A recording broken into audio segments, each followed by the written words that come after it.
Antecedents històrics. En el marc de la Constitució espanyola de 1978, Catalunya accedia a l'autonomia pel procediment establert en l'article 151.2 mitjançant l'aprovació de l'Estatut d'Autonomia de 1979, que és la Llei Orgànica 4/1979 de 18 de desembre. Aquesta norma ha regit l'autogovern català durant més de 25 anys. Després de les eleccions autonòmiques del novembre de 2003, en les quals 4 dels 5 partits parlamentaris presentaven propostes de canvi del marc estatutari, el 9 de febrer de 2004 s'iniciava el procediment de reforma de l'Estatut. La proposta de reforma va ser elaborada a Catalunya en seu parlamentària.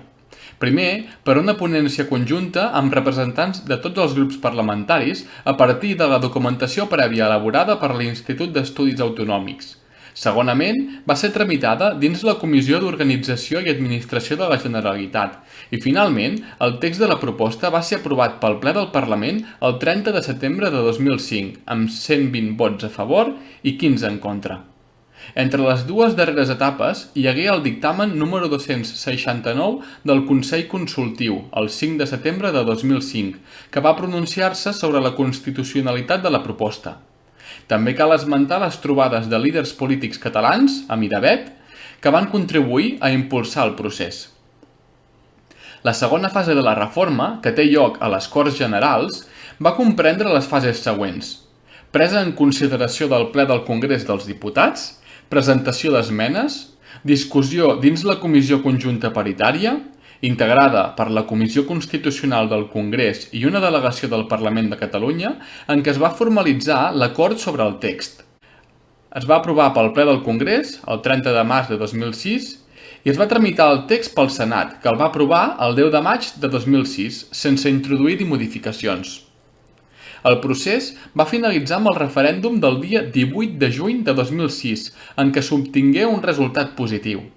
Després de la seva promulgació i publicació oficial, la reforma de l'Estatut d'Autonomia de Catalunya, aprovada per la Llei Orgànica 6/2006 de 19 de juliol, va entrar en vigor el dia 9 d'agost de 2006. El Tribunal Constitucional, en la sentència 31/2010 de 28 de juny, va declarar inconstitucionals alguns articles de l'Estatut, entre els quals destacaven els referits a la llengua catalana, el Consell de Garanties Estatutàries, el Síndic de Greuges, el Consell de Justícia de Catalunya, les competències sobre l'administració de justícia, la participació en els tributs estatals i les finances dels governs locals. Pel que fa a la naturalesa jurídica, l'Estatut d'Autonomia és una norma d'una naturalesa especial, vinculada a la funció fonamental que compleix en la configuració del model d'estat compost, anomenat estat autonòmic. El títol 8è de la Constitució espanyola, relatiu a l'organització territorial de l'Estat, no estableix directament el model territorial, sinó que fixa bàsicament certs principis i les regles procedimentals a seguir per transformar l'anterior estat, unitari, en un estat descentralitzat políticament. Aquesta transformació es basa en el principi dispositiu d'acord amb el qual són els mateixos territoris interessats, identificats com a nacionalitats i regions, segons l'article 2 de la Constitució espanyola, els que decideixen exercir el dret de l'autonomia i la configuració concreta que tindrà la respectiva comunitat autònoma. La Constitució espanyola remet l'efectiva creació i configuració de les comunitats autonòmiques a unes normes posteriors, de naturalesa especial, que són els Estatuts d'Autonomia.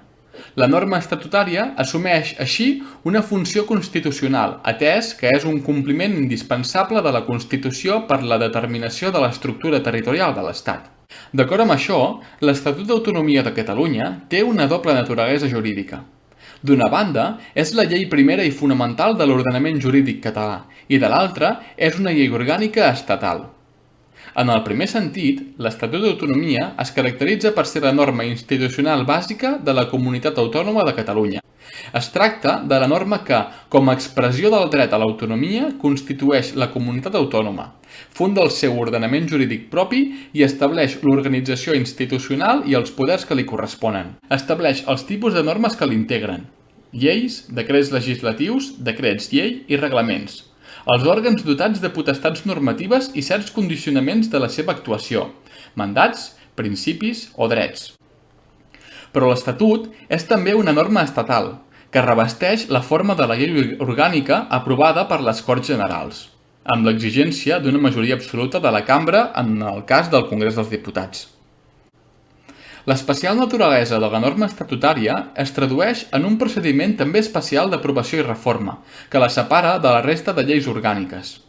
L'Estatut d'Autonomia de Catalunya és una norma de caràcter paccionat, ja que tant la seva aprovació com la seva reforma exigeixen la concurrència de dues voluntats, l'autonòmica i l'estatal.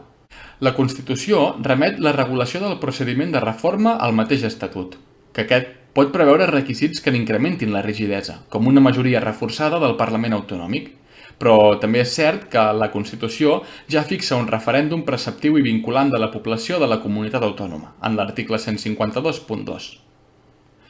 L'Estatut d'Autonomia de Catalunya ocupa una posició especial en l'ordenament jurídic, ja que està subordinat a la Constitució, però està supraordenat a la resta de normes de l'ordenament, tant estatals com autonòmiques. Aquesta superioritat no es basa estrictament en una relació de jerarquia o de competència, sinó que prové de la funció constitucional que compleix la norma estatutària. La posició de la norma estatutària en l'ordenament s'explica per la seva rigidesa, que fa que, una vegada aprovat, l'Estatut presenti una força passiva enfront d'altres normes, ja que només pot ser reformat pels procediments específics que s'hi preveuen en l'article 152.2 de la Constitució. La naturalesa jurídica de l'Estatut condiciona el contingut d'aquesta norma. L'article 147.2 de la Constitució estableix un contingut mínim o obligatori de tots els estatuts. Aquest precepte estableix una reserva estatutària, de manera que les matèries que esmenta han de ser necessàriament regulades pels estatuts. Concretament, parlaríem de la denominació de la comunitat autònoma que s'ajusti millor a la seva identitat històrica, la delimitació del territori de la comunitat autònoma, la denominació, l'organització i la seu de les institucions autònomes pròpies i les competències assumides. Altres matèries específiques que la Constitució remet als estatuts són la declaració d'oficialitat de la llengua oficial pròpia, el reconeixement de banderes i ensenyes pròpies, el procediment de designació dels senadors de representació autonòmica o la celebració de convenis amb altres comunitats autònomes, entre d'altres. A més de les matèries anteriors, explícitament previstes per la Constitució, tots els estatuts d'autonomia han inclòs també altres matèries, per exemple, la hisenda pròpia, les fonts del dret, els ens locals o aspectes de l'administració de justícia. En aquest sentit, cal considerar plenament legítima la inclusió a l'Estatut d'Autonomia d'un catàleg de drets i deures dels ciutadans, atès que responen al significat de norma institucional bàsica i es vinculen amb les competències de la Generalitat. Pel que fa a l'estructura, l'Estatut d'Autonomia de 2006 presenta una estructura més complexa que el text procedent del 79, com a conseqüència de la major extensió i de la utilització de noves tècniques legislatives. A banda del preàmbul, l'articulat s'ordena en títols, capítols i, només pel que fa a alguns capítols, seccions. Es pot distingir una part dogmàtica, que són principis generals, drets i deures dels ciutadans i principis rectors, i una part orgànica, amb institucions, competències, relacions institucionals i finançament, a més del procediment de reforma. L'estructura de l'Estatut d'Autonomia és la següent. En primer lloc, un preàmbul que recull el conjunt de motivacions que fomenten la regulació estatutària, no té valor normatiu, però és un element important per a la interpretació del text. Com a aspectes més destacables, cal esmentar les invocacions al passat històric, el dret inalienable de Catalunya a l'autogovern i la voluntat de construir una societat democràtica i avançada, solidària amb el conjunt d'Espanya i incardinada a Europa. En el preàmbul hi consta una referència al caràcter de Catalunya com a nació, quan es diu: el Parlament de Catalunya, recollint el sentiment i la voluntat de la ciutadania de Catalunya, ha definit Catalunya com a nació d'una manera àmpliament majoritària. La Constitució espanyola, en l'article 2, reconeix la realitat nacional de Catalunya com a nacionalitat. En segon lloc, hi tenim l'articulat. Aquesta part inicial de l'articulat estatutari conté els principis de les definicions generals relatius als elements fonamentals de l'autogovern català, en els vessants identitari i institucional. Tenim que Catalunya és definida com a nacionalitat que exerceix el seu autogovern constituïda en comunitat autònoma, d'acord amb la Constitució i amb l'Estatut. Es fa també una invocació als drets històrics del poble català com a fonament de l'autogovern de Catalunya, dels quals deriva una posició singular de la Generalitat en àmbits com el dret civil, la llengua, la cultura i la projecció d'ambdues en l'ensenyament i el sistema institucional. La Generalitat es defineix com el sistema institucional en què s'organitza políticament l'autogovern de Catalunya.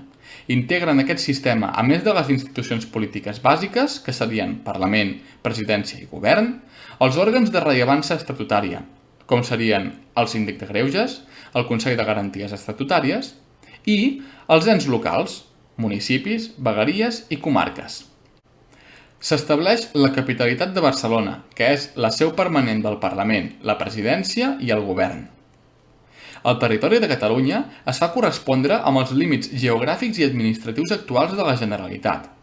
Les normes i disposicions de la Generalitat tenen eficiència territorial sense perjudici de les excepcions que es previnguin. Pel que fa a l'element personal, la condició política de catalans o ciutadans de Catalunya es reconeix als ciutadans espanyols que tenen veïnatge administratiu a Catalunya, així com als espanyols residents a l'estranger que han tingut darrerament aquest veïnatge i ho sol·licitin. L'ordenament lingüístic es fonamenta en la definició del català com a llengua pròpia de Catalunya i el reconeixement de l'oficialitat de les llengües catalana i castellana. El català és la llengua d'ús normal i preferent de les administracions públiques i els mitjans de comunicació públics de Catalunya, i la llengua normalment emprada en l'ensenyament. De l'oficialitat deriven els drets d'utilitzar i conèixer i el deure del coneixement de les dues llengües oficials. L'establiment del darrer deure permet l'equiparació jurídica del català respecte del que estableix l'article 3.1 de la Constitució pel castellà.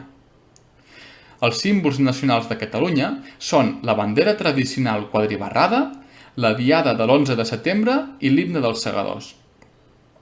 L'Aran es reconeix com a realitat occitana dotada d'identitat cultural, històrica, geogràfica i lingüística, que ha de ser protegida per mitjà d'un règim jurídic especial.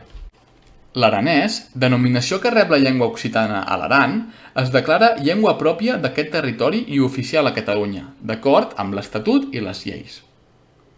L'estructura de l'Estatut es reparteix en 7 títols. En el títol primer, que parla dels drets, deures i principis rectors, que va dels articles 15 al 54.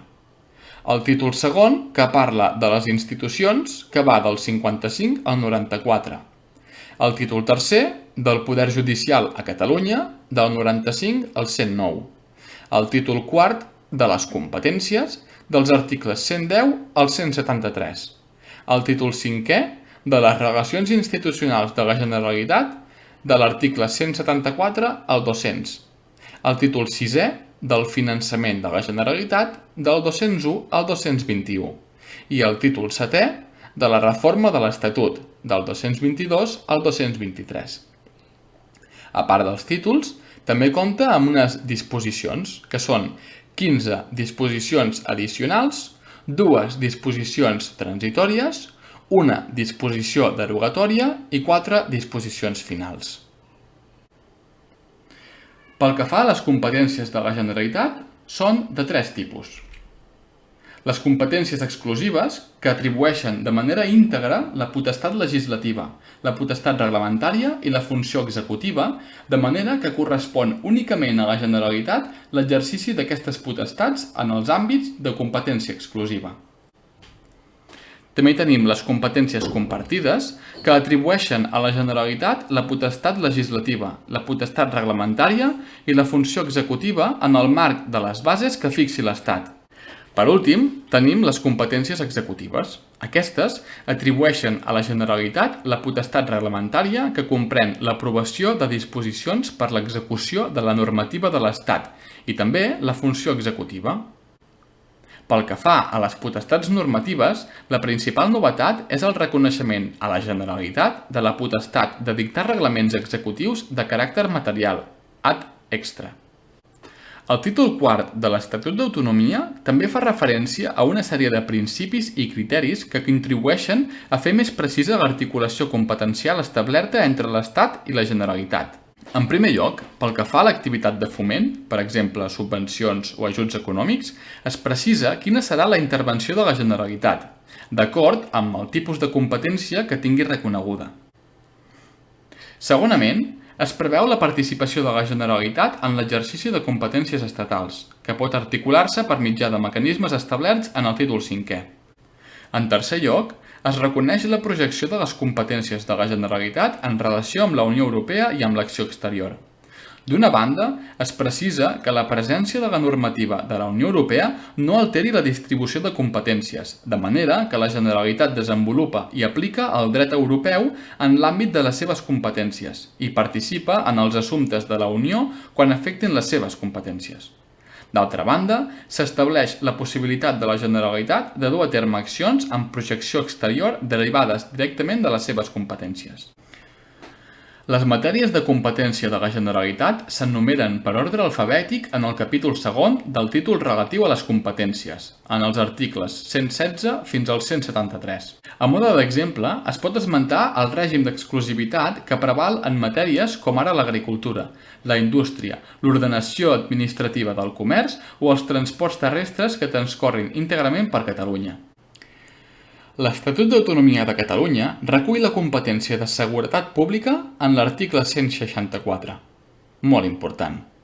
Segons aquest precepte, correspon a la Generalitat, d'acord amb la legislació estatal, la planificació i la regulació del sistema de seguretat pública de Catalunya i l'ordenació de les policies locals. La creació i l'organització de la Policia de la Generalitat Mossos d'Esquadra. El control i la vigilància del trànsit.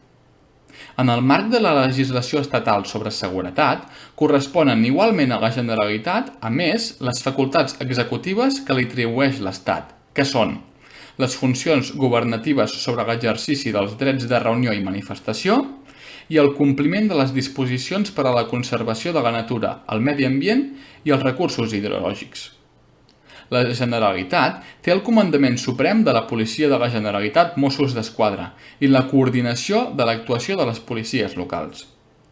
La Junta de Seguretat és un òrgan de composició paritària entre la Generalitat i l'Estat i és presidida pel President de la Generalitat.